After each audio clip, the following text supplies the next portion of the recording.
Marvel's Guardians of the Galaxy had its work cut out for it. At a cursory glance, the Eidos Montreal developed and Square Enix produced title had to endure an uphill climb in order to win over its audience. After all, publisher Square Enix released the god-awful Marvel's Avengers live service last year, and there were fears that Marvel's Guardians of the Galaxy would have been of the same substandard quality, that it would be another letdown. Thankfully though, Marvel's Guardians of the Galaxy is quite good. Surprising many, including myself, Marvel's Guardians of the Galaxy is simultaneously a fun squad action game with a resonant story about chosen family and how people cope with grief and trauma, all while overall being a rip-roaringly awesome Guardians of the Galaxy experience that will win the hearts of most of the audience who enjoyed the movie versions of these characters within the Marvel Cinematic Universe, which is something that is especially important to note given that the Guardians of the Galaxy films are beloved imaginative spacefaring science fiction movies and are the reason as to why this video game exists. After all, many people connected with these stories about 5 morally flawed outcasts who come together and save the galaxy. They related to the characters within the Guardians of the Galaxy despite their emotional baggage,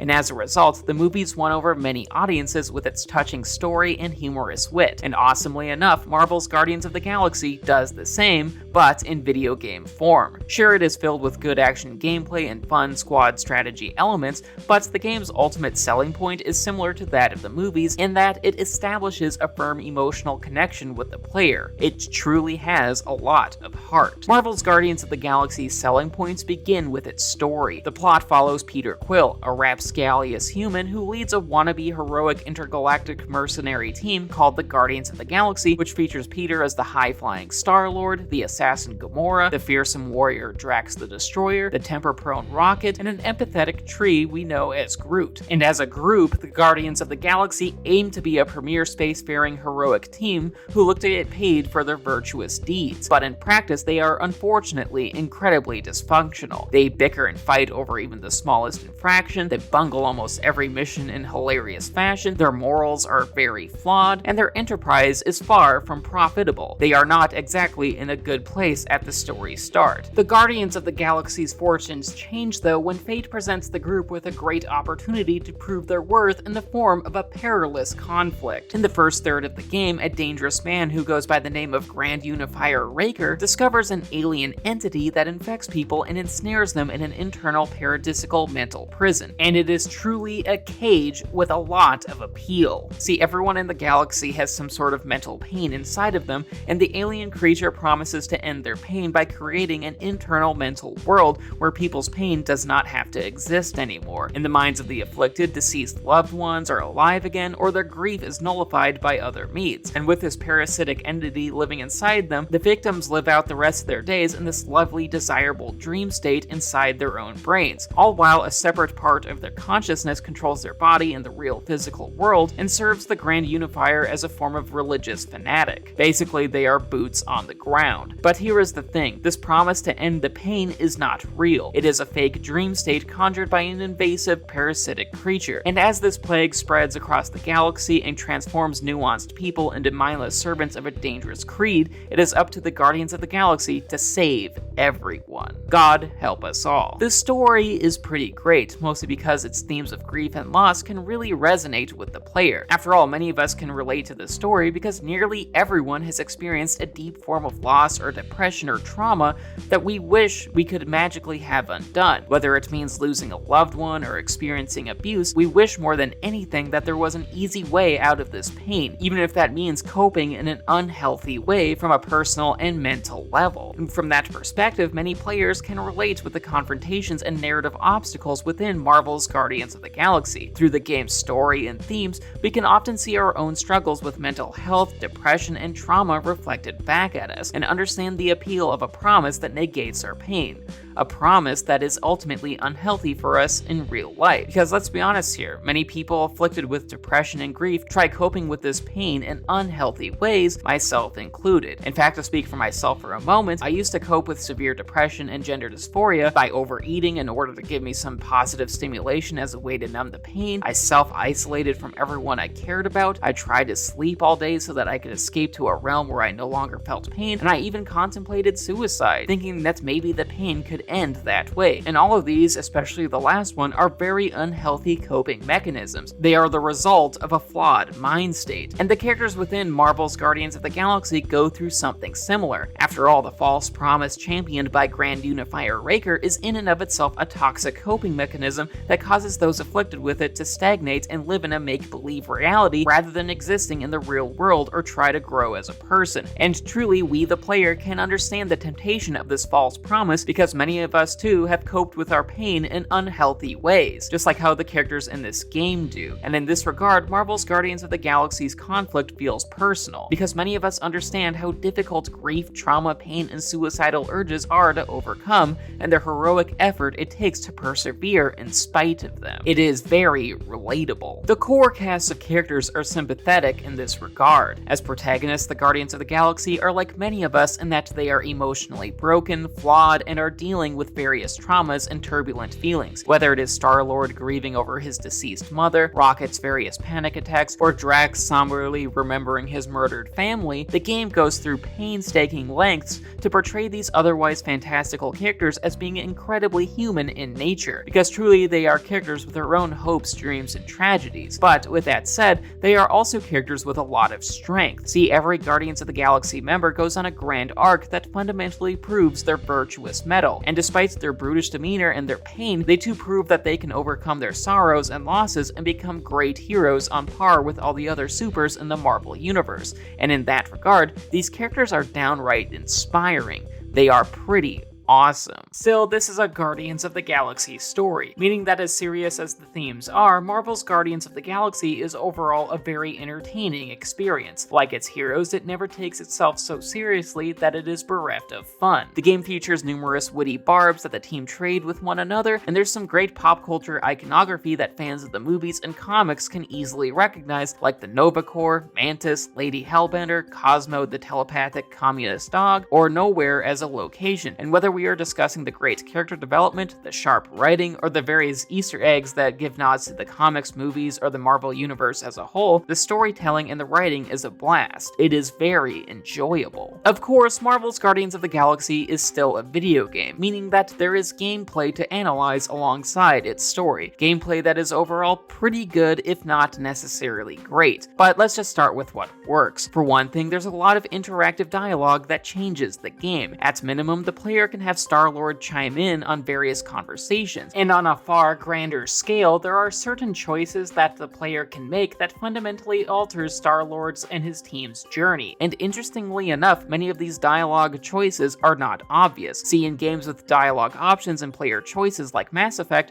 the dialogue options are pretty clear-cut, and it's easy to telegraph potential positive and negative outcomes. But in Marvel's Guardians of the Galaxy, the seemingly correct options aren't always the right choices. For example, there's a few options earlier on in the game where the Guardians of the Galaxy try to scam the Beast Collector Lady Hellbender and have to choose between selling Groot or Rocket to her, and also choose who makes the sales pitch in order to scam as much money out of Lady Hellbender as possible. And while one choice might be obvious, other choices are a bit tougher to figure out. And seeing as there is a time limit on some of these dialogue options, players often have to make choices on the fly, adding an element of stress to the situation as the time limit puts the player under pressure, which is honestly good game design that accurately reflects Star-Lord's and his team's various flawed characteristics. After all, they are a bunch of screw-ups, and these time-sensitive dialogue options will cause the player to make plenty of mistakes, which is something that really befits the characters and the Guardians of the Galaxy as a team in this game. The dialogue options just really reflect the story well here. The squad-based combat isn't too shabby either. In fact, the game kind of plays like an old-school BioWare RPG. See, while you primarily control Star-Lord in combat, the game allows you to command your fellow Guardians of the Galaxy to do specific attacks that have different functions. For a few examples, Gamora delivers heavy damage to one or two targets, Rocket delivers damage over a large area of effect, Drax can increase enemy stagger, which opens them up for special attacks, and Groot can entrap enemies so that you can easily target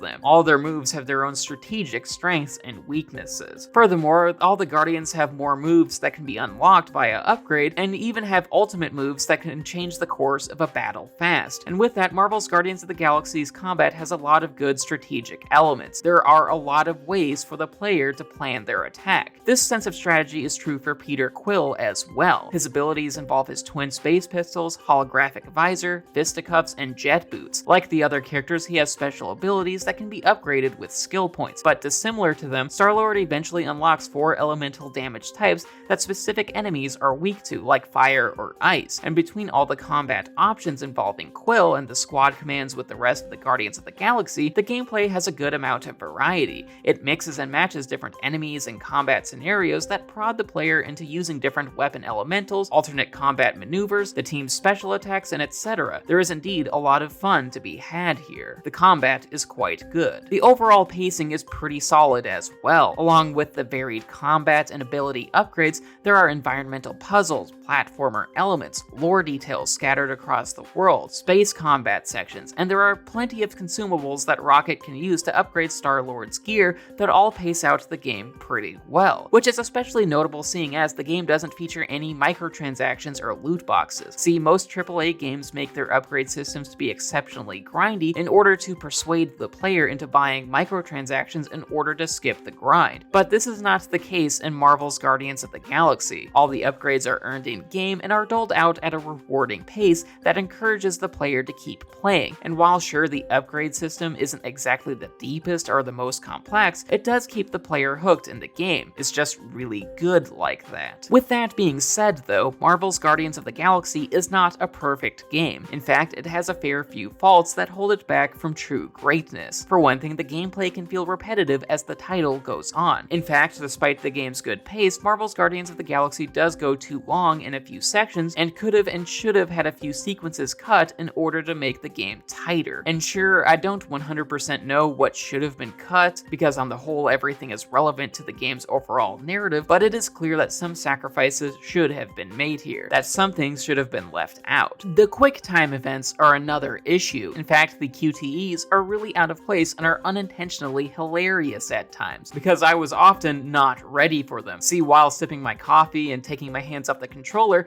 I lost track of the amount of times Peter Quill died horrendously on my watch because I just wasn't ready for some time-sensitive button prompts. And even though, yes, I understand that the purpose of quick time events is to give the narrative more interactive elements because, you know, it's a video game, these QTEs were unnecessary and often caused me to die, and I often had to wait through a load screen and a cutscene in order to try and get these button prompts right. The QTEs are overall pretty silly, to be honest. The character models are another problem. Similar to the problem in Marvel's Avengers, our heroes in Marvel's Guardians of the Galaxy look like the stunt double versions of the actors from the film, something that is an issue more with the design than with the actual graphics and visuals of the game. See, while the game's colors and environments are very pretty to look at, the Guardians of the Galaxy themselves look like dollar store ripoffs of Chris Pratt and the rest of the cast from the movies. And honestly, the developers should have gone in a completely unique direction with the character models, or make a one-to-one accurate representation of the characters' film counterparts, because what we have in this game is a hodgepodge of a middle ground where our heroes look like impersonators instead of the leads. That's just the truth. Last but not least, the huddle sections are hit and miss. See, Star-Lord can stop the team in mid-combat and call a huddle where he gives a rousing pep talk that inspires the Guardians of the Galaxy and buffs them when the huddle ends. And admittedly, stylistically, the huddle is pretty cool. It plays with dialogue options, has a lot of character, and gives the game an excuse to blast its great soundtrack. But unfortunately, it does also interrupt the flow of combats though. See, in most squad games or action RPGs, there's a type of meter that fills up and you hit a particular button that buffs you instantly when that meter is filled. But the huddle in the meter in Marvel's Guardians of the Galaxy halts the combat once pressed, stopping you in your tracks to perform a very stylistic sequence to strengthen your comrades, even though your teammates could have easily been buffed instantaneously with that same button press like in other games, which is unfortunately a problem here, because truly, Marvel's Guardians of the Galaxy's huddle option is true style over substance,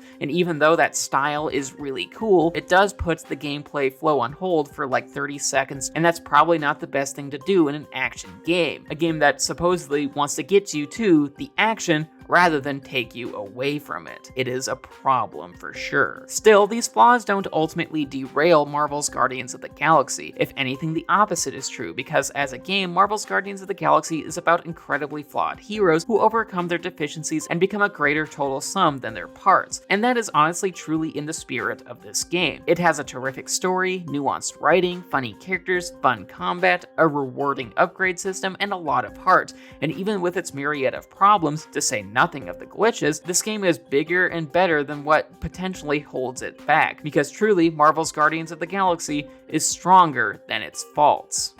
See ya. And with that, that was the video. I hope you enjoyed it. Please leave a like rating, subscribe, ring the bell, share, and leave a comment telling me what you think of Marvel's Guardians of the Galaxy. Also, please consider checking out my Patreon page. The link is in the description. And speaking of Patreon, I just want to thank my patrons, especially my high tier ones in David, Samantha, Devlin, Mom, and Morgan. Thank you so much for supporting what I do. Love y'all.